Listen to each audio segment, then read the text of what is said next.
Hello everyone. आज हो गया आपका 10 जनवरी और 10 जनवरी के जितने भी हमारे द हिंदू के important exam point of view news हैं उसको हम देखेंगे।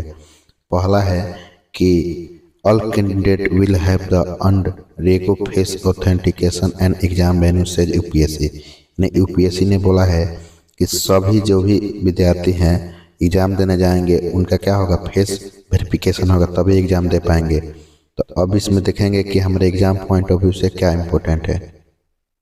देखिए निर्णय क्या लिया गया है, ये देखेंगे कि यूपीएससी ने सभी परीक्षाओं के लिए फेस ऑथेंटिकेशन यानी चेहरा प्रमाणीकरण को अनिवार्य कर दिया है।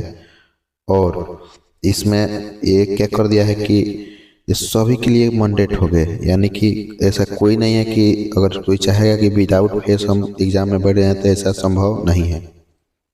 इसमें कौन सा तकनीक का उपयोग किया जाएगा, तो इसमें आपका फेशियल रिकॉग्नाइजेशन यानी चेहरा पहचान, फिंगरप्रिंट ऑथेंटिकेशन यानी फिंगरप्रिंट और QR code scanning of E admit card, तीनों का उपयोग किया जाएगा।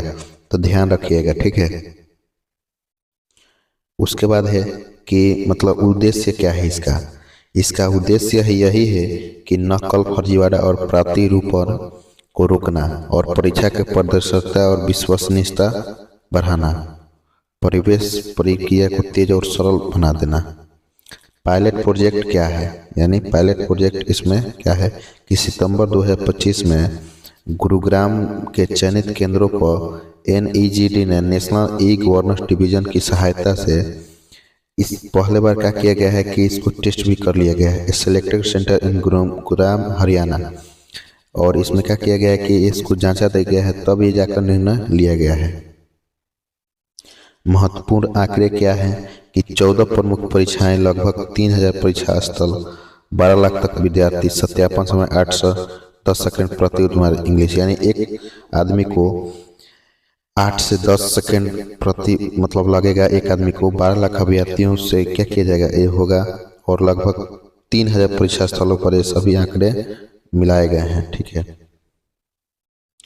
अब इसका बैकग्राउंड देखते हैं कि नीट परीक्षा में विवाद हुआ था, आप लोगों ने देखा, ठीक है। उसके बाद आईएएस प्रोबेशन पूजा खेड़कर मामला आया था, पीडब्ल्यूबीडी प्रमाण पत्र और पहचान में फर्जीवाड़ा। इस सभी सिचुएशन को देखते हुए यूपीएससी ने ये बदलाव किया है।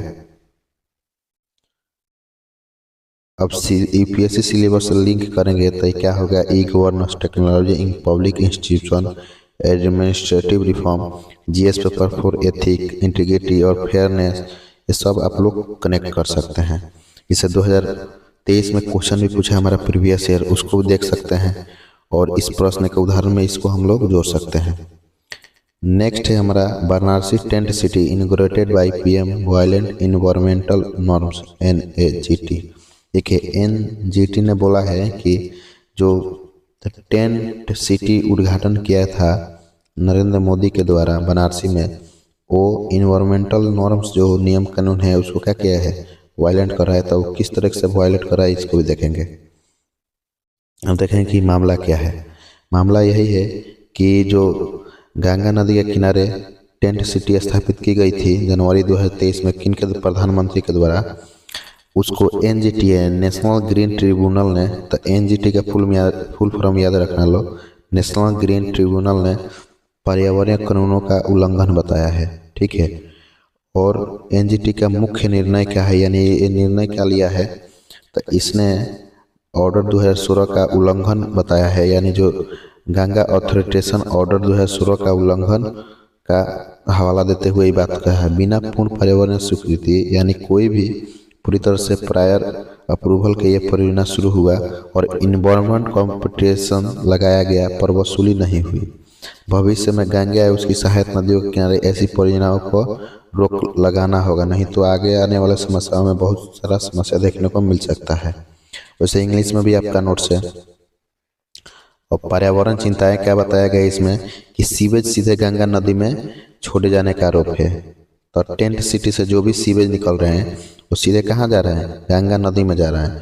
फ्लोरा और फौना को नुकसान हो रहा है और जो फ्लोरा और फौना है उनको बहुत भारी नुकसान हो रहा है। मामला कछुआ वाइल्ड लाइफ सेंचुरी से भी जुड़ा है ये, ठीक है। एनजीटी ने क्या नहीं सुना, यानी ई शुड नॉट डिसाइड तो एनजीसी ने क्या नहीं दिया कि कछुआ वाइल्ड लाइफ सेंचुरी को डी नोटिफिकेशन का मामला यह भविष्य सुप्रीम कोर्ट में लंबित होने के कारण एनजीटी ने हस्तक्षेप नहीं किया। यानी हस्तक्षेप क्यों नहीं किया? क्योंकि ये सुप्रीम कोर्ट में मामला क्या है, अभी चल रहा है, इसलिए एनजीटी ने क्या किया, उस पर ध्यान नहीं दिया। तो वही है एनजीटी की भूमिका क्या है, river gamma protection, sustainable development, environmental and governance से जुड़े हुए हमारे एग्जाम में क्वेश्चन बन सकते हैं। ठीक है, तो वही national green tribunal, tent city, Banarasi पर निर्णय क्या था, ये सब क्वेश्चन आप लोग देख सकते हैं। What is the role of national green tribunal 2018 में क्वेश्चन बन चुका है। ठीक है, तो एग्जाम पॉइंट ऑफ व्यू के लिए इम्पोर्टेंट है। अगला है Mamata hits the street defend disturbing raids, यानी ममता ने हिट किया है, हिट माने प्रोटेस्ट दिखाया है, जो रेड मारा गया है उनके अलग अलग ठिकानों पर। तो इससे क्या है देखेंगे। घटना का सार क्या है कि पश्चिम बंगाल के मुख्यमंत्री ममता बनर्जी ने ईडी के छापामारी के खिलाफ सड़कों पर उतरकर विरोध किया। उन्होंने one pack Indian political action committee के कार्यालय पर निदेशक प्रतीक जैन के घर पर छापा मारा। इसी वजह से ईडी पर ये लोग आरोप लगा रहे हैं। ममता बनर्जी ने कहा कि उनके दौरान पार्टी की आंतरिक रणनीति चुराने की कोशिश की गई है, यानी उनकी पार्टी की आंतरिक रणनीति जो है उसको चुराने की कोशिश की गई कि हमारी पार्टी क्या करने वाली है चुनाव में। केंद्रीय एजेंसियों पर बीजेपी का राजनीतिक औजार बनने का आरोप लगाया। ठीक है, यानी उनको राजनीतिक औजार बनाने के रूप में ममता बनर्जी ने बोला। ईडी ने आरोप लगाया कि सीएम और उनके सहयोगियों ने दस्तावेज और इलेक्ट्रॉनिक साक्ष्य हटाए। अब देखिए, ईडी का आरोप है कि जो सीएम है और उनके सहयोगियों ने जो इलेक्ट्रॉनिक साक्ष्य है उसको हटाया गया है, और टीएमसी सांसदों ने दिल्ली के गृह मंत्रालय के आवास के पास भी प्रदर्शन किया, ये भी याद रखना। तो ये क्या है, तो यहाँ पे ममता बनर्जी ने कोयले घोटाला में मनी ट्रोल को होने का दावा किया, और यहाँ पे ये उत्पन्न हो रहा है कि संघीय ढांचा यानी फेडरलिज्म और केंद्र राज्यों के बीच संबंधों पर क्या हो रहा है, समस्या उत्पन्न हो रहा है। अब परीक्षा से इसको जोड़कर कैसे देख सकते हैं कि फेडरलिज्म क्या है, रोल ऑफ सेंट्रल इन्वेस्टिगेटिव एजेंसियों का, centre state relation, political naturality of institution, ये सब हमारे प्रभावित हो सकते हैं। अब keyword smart revision, enforcement director ED के बारे में देख सकते हैं। Federalism, political naturality, central agency, opposite versus centre, one IUPAC, previous question है। ठीक है, तो अब ये सब देख सकते हैं। नेक्स्ट है हमारा जो Shah launch database on bomb blast in India, यानी अमित शाह ने डाटाबेस लॉन्च किया है बम ब्लास्ट जितने भी इंडिया में हुए हैं। तभी इसको हम अपने एग्जाम पॉइंट ऑफ व्यू से देखेंगे। देखिए, national improve explosive device data management system यानी NIDCMS है। ये क्या है, ये एक इसमें लॉन्च किया गया है कि national improvise explosive device data management system Bharat का पहला राष्ट्रीय डिजिटल डेटाबेस है जो 1990 से 99 से अब तक हुए सभी बम ब्लास्ट का डाटा रखता है।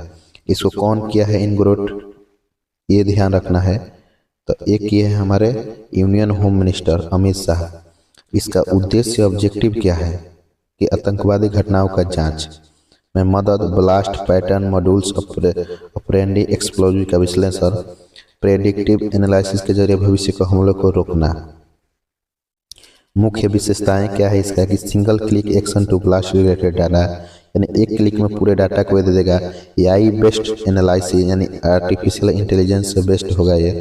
Establish signature link between incident, ठीक है, location, type of explosion, circuit, timer, use, सब चीज़ें बताएगा। Data sharing among state police, caps, investigation agency, ये अपने डाटा को शेयर कर सकता है state police, cap, investigation agency को। देखिए, इसका हेड क्वार्टर और एजेंसी यानी मुख्यालय और एजेंसी। हेड क्वार्टर NSG को रीजन मैनेजर हरियाणा, इसका हेड क्वार्टर है होगा। प्राइमरी एजेंसी होगा नेशनल सिक्योरिटी गार्ड, NSG होगी। National bomb data centre NBDC manage it, और जो नेशनल बम डाटा सेंटर है इसको क्या करेगा, मैनेज करेगा। और जो प्राइमरी सिक्योरिटी होगी इसकी नेशनल सिक्योरिटी गार्ड, तो NSG इसको प्राइमरी इसका हैंडल करेगी। इसका महत्व क्या है कि टेरर इन्वेस्टिगेशन में बहुत मदद करेगा।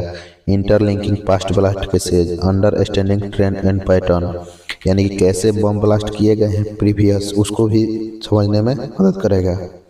ठीक है, अब एग्जाम करंट रिलेवेंस हो जाएगा, समय delayed timer circuit used in Rameshwar cafe blast 2024, Mangaluru blast 2022। ठीक है, तो इसको देख सकते हैं। प्रीवियस ईयर क्वेश्चन भी हमारा बना है इससे रिलेटेड और बन भी सकता है। 2019 में लिखा है कि role of technology in strengthening internal security of India. तो आप इसको जोड़ सकते हैं INDMS, AI, डाटा इंटीग्रेशन, ये सभी जोड़कर आप लिख सकते हैं।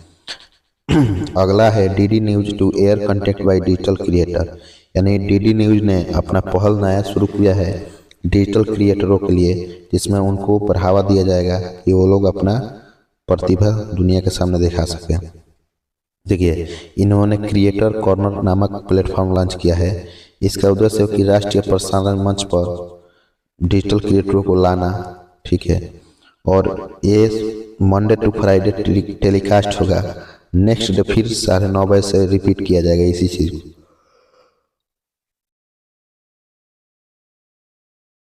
देश भर के डिजिटल क्रिएटर के लिए मंच प्रसारण समय सोम से शुक्रवार होगा शाम 7 बजे। पुनः प्रसारण अगले दिन 9:30 बजे से होगा। प्रति एपिसोड में 4 से 6 वीडियो रील्स बनवाए जाएंगे। इसका थीम कवर किया जाएगा कि शामिल विषय न्यूज, समाचार, कल्चर, आर्ट, लिटरेचर, ट्रेवल, कॉजिन यानी यात्रा, खान पान, music, dance, health, education, science, technology, environment, sustainable development, ये सभी चीज़ें इससे रिलेटेड, मतलब इसका थीम एक कवर करने का इसका उद्देश्य है। ठीक है, सरकार का दृष्टिकोण है कि 2026 में रिफॉर्म ऑफ और प्रसार भारती फोकस रहेगा और इंडस्ट्री पार्टिसिपेशन रहेगा न्यूज एज क्रिएटर का। टेक्नोलॉजी ड्राइवन प्रोसेस होगा, यानी एल मुरुगन जो हैं IB हैं वो इसमें सपोर्ट करेंगे। Support PM vision of orange economy, जो ऑरेंज इकोनॉमी है उसको सपोर्ट किया जाएगा।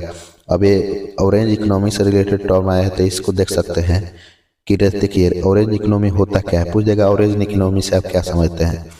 तो जब economy based on creativity, culture, intellectual property generates job, innovation and inclusive growth, उसको क्या कहते हैं, कॉल्ड ऑरेंज इकोनॉमी। यानी कि रचनात्मक संस्कृति और बौद्धिक संपदा पर आधारित अर्थव्यवस्था, रोजगार सृजन और संस्कृति उद्योगों को बढ़ावा देने वाला इकोनॉमी को क्या कहते हैं, ऑरेंज इकोनॉमी। अब वेब्स प्लेटफॉर्म से इसको लिंकेज कर सकते हैं। Launch early by government impact, 1 crore youth added हो गए हैं इससे और 5,000 crore contribute to creator ecosystem, यानी वेब्स प्लेटफॉर्म है ना, उससे लॉन्च मतलब करने पर ये लोग जुड़ गए हैं। तो अब देखिए यहाँ पर लिखा है creative economy primary associated with of the flowing. 2023 में क्वेश्चन PSC का है। तो heavy industry, culture industry and intellectual property, agriculture, export, public sector enterprise. तो क्रिएटिव इकोनॉमी क्या होता है, यूरोज इकोनॉमी यानी culture, industry and intellectual property. तो ऑप्शन B। ठीक है, तो नेक्स्ट अब हमारा है Delhi court staff dies by suicide city एक्सविक वर्क प्रेशर, यानी दिल्ली कोर्ट स्टाफ डाइज किया है यानी सुसाइड किया है, उसमें जो 35 ईयर ओल्ड थे, इसके बारे में हम देखेंगे। देखिए कि Delhi court staff work pressure disability issue, यानी कि बताया है कि वर्क प्रेशर वाला था और डिसेबिलिटी इशू था। सोर्स द हिंदू से लिया गया है। Place Saket court complex new Delhi में। डाटा रेलिवेंस है जनवरी 2022। इसका मुख्य तथ्य है कि 35 ईयर ओल्ड था अहमद डाइड बाई एलिग suicide to Saket court complex. He work in digital traffic court, और डिजिटल ट्रैफिक कोर्ट में काम करता था। और द सुसाइड नोट में एक सभी वर्क प्रेशर को इसने हाईलाइट किया है और ओवर टाइम वर्क यानी 60% डिसेबिलिटी से गुजर रहा था, और इसने हाईलाइट किया है इस बात को कि वर्क प्रेशर बहुत ज़्यादा था। ठीक है, और ये 35 वर्षीय अदालत कर्मचारी अहमद की साकेत कोर्ट में प्रेशर था, डिजिटल ट्रैफिक कोर्ट में कार्यरत था। सुसाइड नोट में कारण बताया कि अधिक कार्यभार, ओवर टाइम काम, 60% दिव्यांगता, दिव्यांग कर्मचारियों के लिए हल्के कार्य की मांग किया है। इसमें घटने के बाद वकीलों और कर्मचारियों का विरोध प्रदर्शन हुआ है। अदालत में कर्मचारियों की भारी कमी हुई और राष्ट्रीय लोक अदालत 10 जनवरी का बहिष्कार किया गया है। जांच जारी है, दिल्ली पुलिस ने ये बताया है। अब देखिए इशू हाईलाइटेड, इसमें प्रमुख मुद्दा बताया गया है कि जो हमारा right to person with disability है RPW एक्ट 2016 ये भी इसमें लागू हो जाता है। Work place stress and mental health ये भी प्रभावित होता है। जुडिशियल इंफ्रास्ट्रक्चर, स्टाफ शॉर्टेज, ये सभी चीज़ें हमारा होता है। और आर्टिकल 21 जो राइट टू लाइफ का है, मेंटल हेल्थ, ये सब हमारे क्या होते हैं, उल्लंघन किए जा रहे हैं कंपनियों में, तो इसको ध्यान देना है। ठीक है, अगला है हमारा exam Polavaram project lacks valid clearance से BJD वारंट ऑफ स्टे। जो पोलावरम प्रोजेक्ट है उसको क्या कर दिया गया, आंध्र प्रदेश और उड़ीसा दोनों में क्या रिलेशन सही नहीं है, इसलिए उसको क्या कर दिया गया, अभी रोक लगा है। तो ये क्या है, तो ये देख सकते हैं कि पोलावरम परियोजना गोदावरी नदी पर स्थित एक बहुउद्देश्य सिंचाई परियोजना है जो कि आंध्र प्रदेश में ये मतलब बन रहा है। उद्देश्य है कि सिंचाई, बिजली उत्पादन, बाढ़ नियंत्रण, पेयजल, ये सब क्या करना, बढ़ाना। ठीक है, और इसमें देखेंगे तो इसका बाढ़ निकासी क्षमता है 36 लाख क्यूसेक और बांध की ऊंचाई है 140 फीट। अधिकतम बाढ़ स्तर 150 फीट तक एक आसानी से कवर कर सकता है। ठीक है, इसको 2006 में आंध्र प्रदेश ने बाढ़ क्षमता 50 लाख क्यूसेक कर दी थी। उड़ीसा और छत्तीसगढ़ ने परामर्श नहीं ली।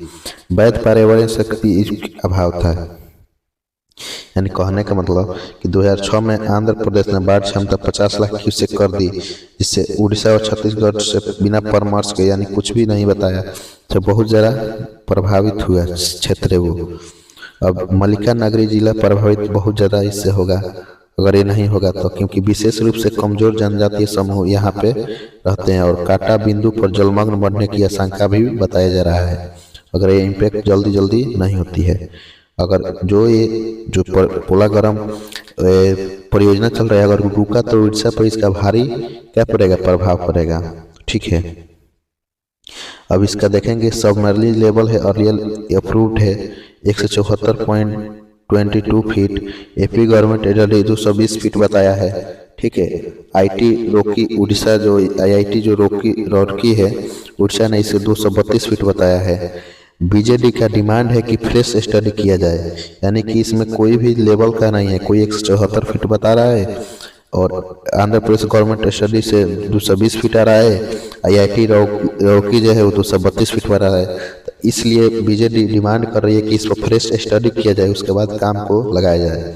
अभी लीगल पॉलिटिकल इशू आ गया है जिससे काम को रोक दिया गया है। ठीक है, no public hearing in Orissa, case pending in supreme court. BJD warn of street protector, यानी कार्य को रोका थे, उड़ीसा में जन सुनवाई नहीं। ठीक है, तो ये सब आप लोग देख सकते हैं। अगला है गोल्ड मिसअप्रोप्रिएशन केस सबरियन चीफ प्राइस्ट हेल्ड, यानी जो गोल्ड मिसअप्रोप्रिएशन केस था सबरीमाला में, उसके जो चीफ प्राइस्ट है उसको क्या किया है, अरेस्ट किया गया है। तो घटना के सार क्या है, सबरीमाला अयप्पा मंदिर से जुड़े सोने के गिल्टेड पैनल चोरी का दुरुपयोग मामले में मंदिर के मुख्य तंत्री को अरेस्ट किया गया है। तो इसमें 13 पर क्या लगा है, आरोप लगा है। ठीक है, एक कब का घटना है, 2019 का था। इसमें तंत्री गोल्ड मेडल पैनलों को मंदिर से बाहर ले जाने की सहमति दिया है। मुख्य आरोपी के करीबी संबंध है। सोने का दुरुपयोग में संलिप्तता का संदेह भी बताया गया है। ठीक है, इसमें संस्थाएं कौन कौन सी है कि आपका ट्रेवा वंश को डेवासन बोर्ड यानी टेम्पल एडमिनिस्ट्रेशन, SIT यानी क्रिमिनल इन्वेस्टिगेशन इंफॉर्मेंस डायरेक्टर ED और केरला विजिलेंस कोर्ट कोल्हाम। ठीक है, कौन कौन से कानून से इसमें केस को दर्ज कर दिया, PLM में 2002, ED register ECI after centre consent, यानी सेंटर ने इसमें इन्वॉल्व होकर एक केस को कराया है।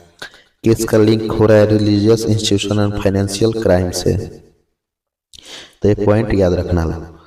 अगला है हमारा Meloni rules out of US military move on Greenland और नाटो आर्कटिक प्रेजेंट, यानी मिलोनी ने अर्ज किया है नाटो से कि हम लोग आर्कटिक में प्रेजेंस को बढ़ाएं क्योंकि US का मिलिट्री लगातार ग्रीनलैंड की तरफ मूव कर रही है। तो इसमें वही बताया कि इटालियन PM ने बोला है कि ruled out the possibility that United States would be US military force to seize Greenland and said he should not support any such action।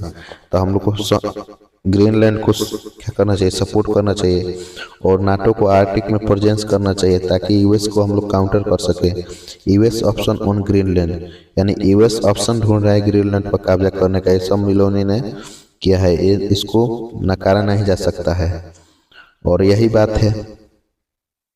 संक्षिप्त में देखेंगे इसको कि इटली के प्रधानमंत्री जॉर्जिया मेलोनी ने स्पष्ट कहा है कि यूएसए द्वारा ग्रीनलैंड पर सैन्य कार्रवाई करने का संभव या हम लोग समर्थित नहीं है।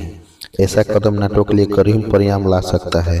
उन्होंने आर्कटिक में मजबूत नाटो उपस्थिति की आवश्यकता पर जोर दिया और अमेरिका प्रशासन विकल्पों में सैन्य प्रयास की शामिल करने पर विचार कर रहा, लेकिन इसे असंभव बताया गया है। ग्रीनलैंड के नेता ने भी कहा कि भविष्य की निर्णय उनका खुद का होना चाहिए। और आज का इतना ही, मिलते हैं नेक्स्ट वीडियो में। Thank you so much.